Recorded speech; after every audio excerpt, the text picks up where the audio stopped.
joined by the management, Mr. Manmohan Sharma, CFO, Waaree Renewables, to answer all of the questions. Hi, good morning, sir, and welcome to the show. So you've delivered a massive 53% year-on-year top-line growth. Congratulations for that. But revenue dropped sequentially compared to Q4, obviously. Wanted to understand, is this dip purely down to seasonal factors, or are you noticing any execution delays? I would like to mention some of the key highlights for the quarter. We have successfully acquired 55% stake in Associate Power Structure. The company is in the T&D business. So by acquiring the stake in the Associate Power, we have created value chain in the transmission business as well as. So along with my solar EPC business, we will be moving in the EPC of T&D also. So by integration of these two entities, combining will create a value chain for the stakeholder.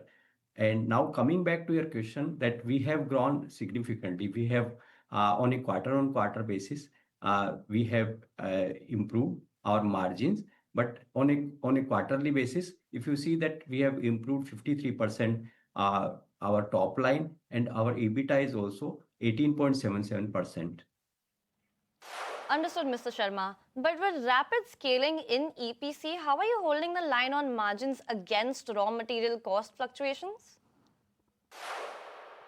Yeah. So while executing the order or while taking the order, we prepare the estimated budgets and then we add margin, which is like threshold margin for our executing any of the projects. So by doing so, we offer the prices to the customers, and we take care that the margins remains intact and go in while calculating this costing, etc. And we keep factor on like fluctuation, market conditions, and the increase in raw material cost. That factor we consider while executing the order. We take care that these orders get executed with the disciplined manner in a timely completion of these projects. Along with the financial discipline, we keep all three parameters together, then execute the order, so that it gives a like consistency margins over a period of time. All right, Mr. Sharma, you are sitting on a massive 5,300 plus crore order book, split roughly 50-50 between EPC and T&D. How much of this will convert into top line revenue within FY27? So like for the current quarter, as I mentioned, we have already achieved 924 crores.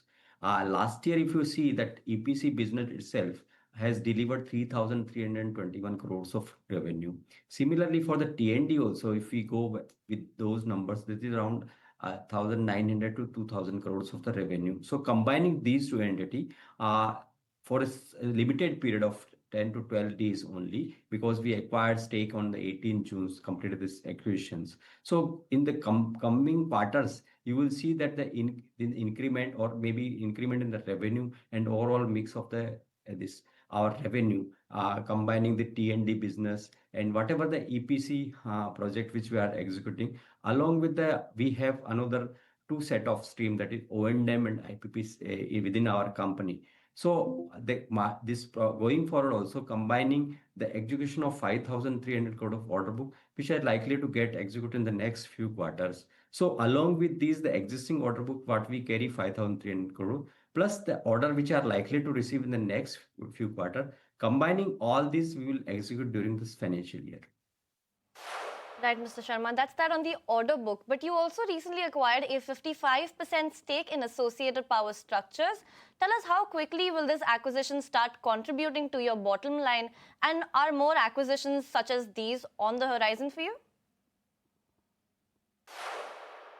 Yeah, see, this is established company over a last 2 to 3 decades. The company is in the transmission distribution and really excellently well. They have good amount of order book, and whatever that they have this executions also there in the previous years. So there is nothing like which we need to start once again. It's a combination of these two entities, whereby the cross like whatever the T&D projects are there, which can be combined with our against EPC, solar EPC, so vice versa. So we can get more and more of T&D business under that entity. And similarly, EPC business and solar EPC will be in the Waaree Renewable Technology. By combining these two entities, there is a lot of strength will come for the business in going forward.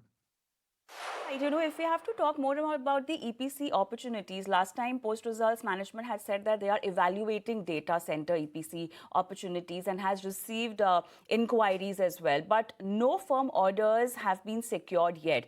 Any progress on that front? We are also the same. We have already actively looking all kind of data center opportunity. That is what is progress in this quarter. Apart from that, we are also doing the BESS EPC. So we have certain orders out of our combined order book of is Waaree Renewable Technology. We have base orders also. So there is a good amount of progress on the base order. And in the coming quarter, we should get something from the data center as well as. So there are 3-4 lines which has been created for this Waaree Renewable Technologies. Right. So with the recent wins like the 15-20 megawatt hour BESS order, battery storage is becoming a key driver for you. How significant do you expect BESS to be in your overall order mix over the next 2 to 3 years?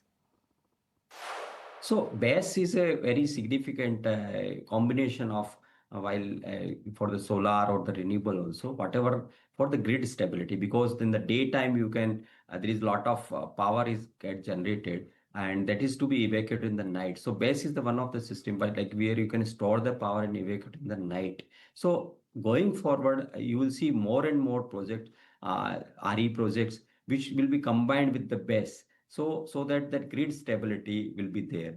And there is a like we are staging this order pipeline of around 25 gigawatt domestically as well as around 11 gigawatt internationally. Similarly for T&D business also we are chasing around the 20,000 crores of worth of order pipeline. So the combining this along with the BESS, there is a significant opportunity for the company to have a EPC business in these entities. Mr. Sharma, last question before we let you go. Your current O&M portfolio stands at approximately 1,054 megawatts now. Since you mentioned plans to expand by taking on third-party O&M contracts as well and offering new services there, what are your specific growth and revenue targets for this segment over the next year? So as compared to my EPC revenue, this is because my EPC revenue is going up in percentage terms, it will always be smaller. But however, whatever the projects which we are completing, we want the O&M for this company, so that there will be a revenue stream for this company. So our efforts are there to get more and more O&M orders, not only from the project which we have already executed, from the third party also, as you rightly mentioned. So that strategy is also working. And going forward, we see that the O&M portfolio will also expand significantly. And apart from that, we have IPP revenue also. So IPP revenue we are developing certain project under our subsidiary. Land and connectivity is also there in few subsidiaries. So those projects will also get developed going forward. All right, Mr. Sharma, with that, we'll let you go. Thank you so much for being with us here on ET Now. But